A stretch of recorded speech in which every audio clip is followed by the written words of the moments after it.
ကောင်လေးတယောက်ဟာအစားအစာတစ်ခုခုကိုစားလိုက်တိုင်းအမြဲတမ်းအော့အန်ချင်စိတ်တွေဖြစ်နေတတ်ပါတယ်။သူ့ရဲ့အဖိုးဖြစ်သူကဒီထူးဆန်းတဲ့ယောဂါကိုကုသပေးဖို့နေ့စဉ်စားဖို့မူတစ်ဆက်ရောက်ကိုငားရမ်းပြီးချက်ပြုတ်ခိုင်းခဲ့ပါတယ်။ဒါပေမဲ့ဘဟင်းလျာကမှကောင်လေးရဲ့စိတ်ကြိုက်မဖြစ်ခဲ့ပါဘူး။သူဟာတနေ့ထက်တနေ့အစားစားရတာကိုပိုပြီးမုန်းတီးလာခဲ့တယ်။ဒီနေ့မှာတော့ကောင်လေးကသူ့ပါးစက်ထဲကအစားအစာတွေကိုထွေးထုတ်လိုက်ပြီးတဲ့နောက်တိုင်လုံးဘေးမှာချထားတဲ့ပေါက်စီပူပူလေးနှလုံးကိုတွားတွေ့ပါတော့တယ်။ဒီပေါက်စီလေးတွေရဲ့အနံ့ကိုရလိုက်တာနဲ့နေမကောင်းဖြစ်ပြီးကတည်းကပထမဆုံးအကြိမ်အဖြစ်သူဟာအစားစားခြင်းစိတ်တွေပေါ်လာခဲ့ပါတယ်။သူ့အဖိုးကလည်းမြေဖြစ်သူကိုယ်တိုင်အစားစားခြင်းစိတ်ဖြစ်လာတာကိုမြင်တော့အယမ်းကိုဝမ်းသာသွားခဲ့တယ်။ဒါပေမဲ့နောက်တစ်စက္ကန့်မှာပဲကောင်မလေးတယောက်ပြေးလာပြီးကောင်လေးကိုတွန်းချလိုက်ပါတယ်ပြီးတော့သူမရဲ့ပေါက်စီတွေကိုခိုးတယ်လို့ဆွဆွဲပါတော့တယ်။ကောင်လေးကလည်းဒေါသထွက်သွားပြီးဒီပေါက်စီတွေကညစ်ပတ်နေတာပဲငါလိုလူကဒါမျိုးကိုအစင်းနှိမ်ပြီးစားစရာလားဆိုပြီးပြန်អော်ခဲ့ပါတယ်။ဒါပေမဲ့ကောင်မလေးကသူ့ကိုဂယုမဆိုင်ပဲလှည့်ထွက်ပြေးသွားခဲ့တယ်။အဖိုးဖြစ်သူကကောင်မလေးနောက်ကိုလိုက်သွားပြီးဒီပေါက်စီတွေကိုဘယ်ကိုဝယ်လာတာလဲဆိုတာစုံစမ်းဖို့ဆုံးဖြတ်လိုက်ပါတယ်။ခဏအကြာမှာတော့ကောင်မလေးဟာပေါက်စီတွေကိုသူမရဲ့မွေးစားမိခင်စီယူသွားပေးတာကိုတွေ့လိုက်ရတ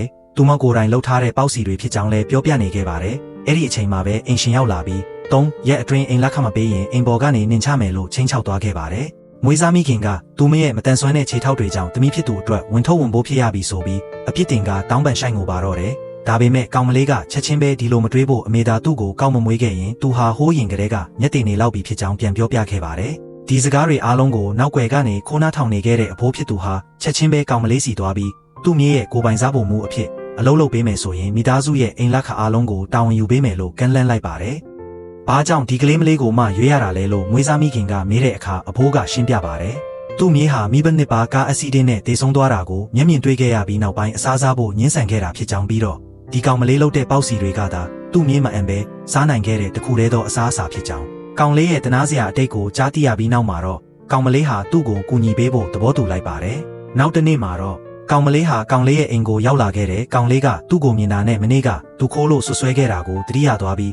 ပေါက်စီကိုမစားဘူးလို့ညှင်းဆန်ခဲ့ပါတယ်။ဒါပေမဲ့ကောင်မလေးကသူ့ရဲ့ညှင်းဆန်မှုကိုလစ်လျူရှုပြီးပေါက်စီတစ်လုံးကိုကောင်လေးပါးဆက်ထဲအတင်းထိုးထည့်လိုက်ပါတယ်။ပြီးတော့ပြက်ပြက်သားသားဆူပူလိုက်ပါတယ်။နင်းမိဘတွေကနင်းကိုကာကွယ်ရင်းအသက်ပေးသွားခဲ့တာအခုလိုကိုညက်ခံနေတာကနင်းကိုကယ်တင်ဖို့သူတို့ပေးဆက်ခဲ့တဲ့အသက်ကိုအလားအပါဖြစ်စေတာပဲ။ဒီစကားကြောင့်ကောင်လေးဟာချက်ချင်းပဲအပြစ်ရှိတယ်လို့ခံစားသွားရပြီးကောင်မလေးကျွေးတဲ့ပေါက်စီကိုကုံအောင်စားလိုက်ပါတော့တယ်။အဲ့ဒီနေ့ကစပြီးကောင်မလေးဟာဟင်းလျအသစ်တွေကိုနေတိုင်းတင်ယူချက်ပြုတ်ခဲ့တယ်လို့ကောင်လေးကိုလည်းအတူတူချက်ပြုတ်ဖို့တင်ပေးခဲ့ပါတယ်။ကောင်လေးဟာနောက်ဆုံးမှာအစားပြန်စားခြင်းစိတ်ပေါ်လာခဲ့ပေမဲ့ကောင်မလေးချက်ကျွေးတဲ့အစားအစာကိုသာအစာအိမ်ကလက်ခံနိုင်ခဲ့ပါတယ်။ကောင်မလေးကသူမအနေနဲ့သူ့ရဲ့စားဖို့မှုအဖြစ်ထာဝရနေပေးလို့မရနိုင်ကြောင်းဒါကြောင့်တခြားလူတွေချက်တဲ့အစားအစာတွေကိုပါစားကြည့်ဖို့ပြောခဲ့ပါတယ်။အဲ့ဒီနောက်မှာတော့သူမဟာမွေးစားမိခင်စီအစားအသောက်တွေတွားပို့ဖို့ထွက်သွားခဲ့ပါတယ်။ကောင်လေးကသူ့အဖိုးကိုကောင်မလေးကိုသူနဲ့အတူထာဝရနေခိုင်းလို့ရမလားလို့မေးခဲ့ပါတယ်။အဖိုးကလက်ထပ်ထားတဲ့ဇနီးမောင်နှံတွေသာတစ်သက်လုံးအတူတူနေနိုင်တာလို့ပြန်ဖြေခဲ့ပါတယ်။အဲ့ဒီအချိန်မှာပဲကောင်လေးရဲ့ဝမ်းကွဲအမကသူမကိုယ်တိုင်ဖုတ်ထားတဲ့ကူကီးတွေကိုယူလာပေးပါတယ်။တခြားလူတွေချက်တဲ့အစားအစာတွေကိုစမ်းစားကြည့်ဖို့ကောင်မလေးမှာသွားတဲ့စကားကိုသတိရပြီး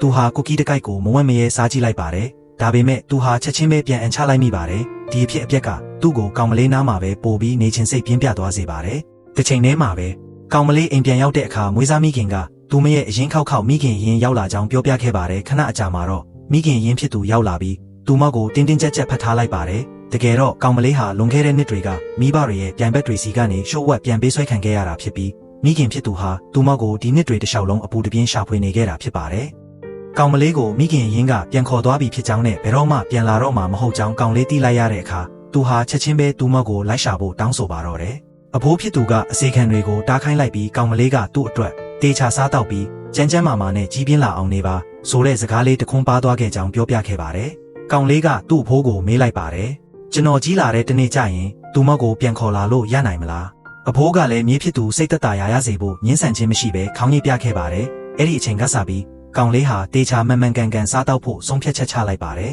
။ပြီးတော့အနာဂတ်မှာတနေ့ကျရင်သူမကိုမဖြစ်မနေပြန်ရှာတွေ့အောင်လုပ်မယ်ဆိုပြီးတော့လေသူ့ကိုယ်သူဂတိပြုလိုက်ပါတော့တယ်။